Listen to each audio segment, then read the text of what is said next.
E aí, molecada! Sejam muito bem-vindos ao maior, ao melhor, ao mais divertido MesaCast de economia do Brasil e do mundo, e quiçá da galáxia. Aqui é os Munecas, e olha, hoje o papo é aquele que dói no bolso, mas a gente promete que pelo menos a risada tá garantida. Pois é, vamos direto ao ponto. Quem aí foi no posto abastecer e não levou aquele susto? Ou foi no mercado e pensou em parcelar o tomate? Pois é, parece que tá tudo subindo de novo. É impressionante, parece reprise de novela ruim. Mas fica tranquilo que hoje a gente vai bancar o detetive e descobrir quem é o verdadeiro culpado dessa história toda. Beleza, então vamos nessa jornada.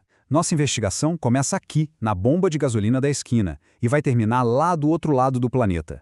A gente vai ligar os pontos e mostrar que aquela cervejinha mais cara no fim de semana tem sim tudo a ver com o trânsito maluco de navios. É o famoso efeito borboleta, só que na versão Posto Ipiranga. E o principal suspeito do nosso crime econômico tem esse nome chique aí, ó, Estreito de Hormuz. Parece nome de vilão de filme, né? Mas, para facilitar, pode pensar nele como se fosse a Marginal Tietê ou a Avenida Brasil do petróleo mundial. É a principal rota dos navios petroleiros. Se der um congestionamento ali, pode ter certeza, o mundo todo sente no bolso. E o mais doido é ver como a coisa toda funciona num efeito dominó. Primeiro, começa a confusão lá em Hormuz. Aí, com essa treta, o petróleo e o frete do navio já ficam bem mais caros. Afinal, o risco aumenta, e o seguro de um navio desses não é barato. Essa conta demora um pouquinho para chegar, mas ela chega, tá? Entre 1 e 3 meses depois, a gente vê o resultado direto na gasolina e na comida. E para fechar com chave de ouro, com a inflação subindo, o Banco Central pensa 2 vezes antes de baixar os juros. Ou seja, o crédito continua caro e mais difícil para todo mundo. Exato. Então o ponto crucial aqui é o seguinte, não é só o preço do barril de petróleo que manda no jogo. O que muita gente esquece é o custo de toda a logística por trás. É isso aí. O seguro do navio, o frete, o fato de ele ter que dar uma volta maior para desviar da confusão, é isso que faz o preço subir e, o pior, demorar para descer. Ele fica grudento, pegajoso. É a tal da inflação chiclete. E claro, como em toda boa discussão de boteco, temos dois times se enfrentando. De um lado, o time dos otimistas, a galera que sempre enxerga a luz no fim do túnel. E do outro, o time dos que pagam boletos e, por isso, são um pouco mais realistas. Vamos chamar esse time de céticos. Olha, eu sou do time otimista, com certeza. O pessoal está negociando, a diplomacia está trabalhando a todo vapor. Uma hora eles se acertam, a paz mundial reina e o preço do petróleo volta ao normal. É só ter um pinguinho de fé. Ah, meu amigo, fé não paga a fatura do cartão, que conversa. Enquanto eles ficam de papo furado, o seguro por um navio atravessar aquela região está custando o preço de um rim. A bagunça logística não se resolve com um aperto de mão. Escreve aí, esse preço alto veio para ficar. Ok. Saindo da nossa briga particular por um momento, vamos falar sobre o grande xerife da economia global. O chefão, o manda-chuva, o Banco Central Americano, o Fed. Essa analogia é simplesmente perfeita para entender o Fed. Pensa assim, a economia do mundo inteiro é um prédio gigante e o Fed é o síndico. Isso. E quando aparece um vazamento no prédio, que no nosso caso é a inflação, o que o síndico faz? Aumenta a taxa de condomínio para arrumar o estrago. Esse condomínio são os juros, e quando ele sobe, aperta o bolso de todos os moradores, não importa o andar em que a pessoa more. Só que tem um problema. O nosso síndico está numa verdadeira sinuca de bico. Porque se ele sobe muito o condomínio para conter essa inflação que vem da energia, ele corre o risco de fazer a galera toda se mudar do prédio, ou seja, causar uma recessão. E se ele não faz nada, o vazamento vira uma cachoeira. Por isso ele está naquele modo esperar para ver, o famoso vamos sentar para não cansar. E o resultado dessa enrolação toda é esse número aí na tela.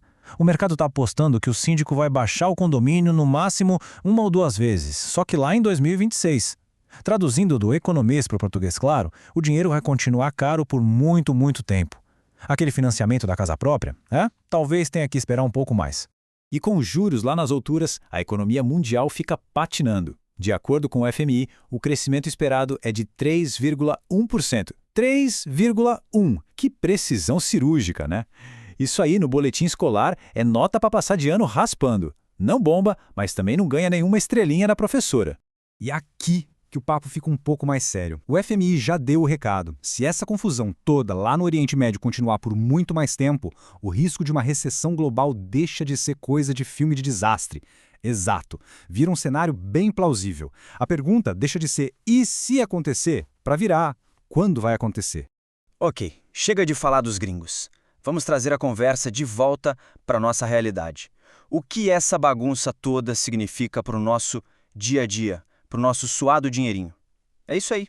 Agora é a hora de traduzir o economês para o português claro. Então a gente pegou aqueles cenários técnicos e cheios de nomes difíceis e demos apelidos mais didáticos. O cenário base, que é de instabilidade, a gente chama de samba do crioulo doido. Um dia a gasolina tá um preço, no outro tá outro. Uma loucura. O cenário de estresse, com preços nas alturas por meses, é o famoso fritando o cartão. É aquele momento que a maquininha do cartão chega a soltar fumaça de tanto usar. E o cenário de crise, bem, esse é autoexplicativo. Deu ruim de vez. Então, para resumir o impacto prático na vida real, pode se preparar porque a gasolina e o diesel devem subir nos próximos 30 a 90 dias. Com o frete mais caro, a conta do supermercado também sobe. Daqui a pouco, o pãozinho francês vai estar com preço de pão artesanal belga. Em momentos de estresse global, o dólar tende a disparar, ou seja, aquela viagem internacional ou o celular novo ficam mais distantes. E como a gente já falou, com os juros altos lá fora, o crédito para tudo aqui dentro fica mais salgado e bem mais difícil de conseguir. Ufa, é muita informação, a gente sabe. Mas calma, vamos fechar a conta e resumir a ópera para ninguém sair daqui com a cabeça explodindo. É o nosso famoso guia de sobrevivência para ninguém ser pego de calças curtas nessa história. Então, anota aí o radar munhecas. Primeiro, fique de olho no preço da gasolina no seu posto de confiança. Ele costuma ser o primeiro a dar o alarme. Segundo, ouviu no jornal alguma notícia sobre confusão no Estreito de Hormuz? Já sabe que a conta pode chegar aqui. Terceiro, a cotação do dólar. Vale a pena deixar a notificação do aplicativo do banco ativada para não ter surpresa. E por último, mas não menos importante, as decisões do nosso síndico, o Fed. Pode ter certeza que o que ele decide lá respinga forte por aqui. E no final das contas, quem estava certo? Eu, o otimista sonhador, ou ele, o cético pagador de boletos? A verdade é que ninguém aqui tem bola de cristal. O mais importante não é tentar adivinhar o futuro, mas sim entender as regras do jogo. Agora, pelo menos, quando o preço subir, todo mundo que ouve a gente vai saber exatamente de onde veio o golpe. Exatamente. Valeu demais pela companhia, munhecada. Esse foi mais um Os Munhecas. Até a próxima, pessoal. Fomos!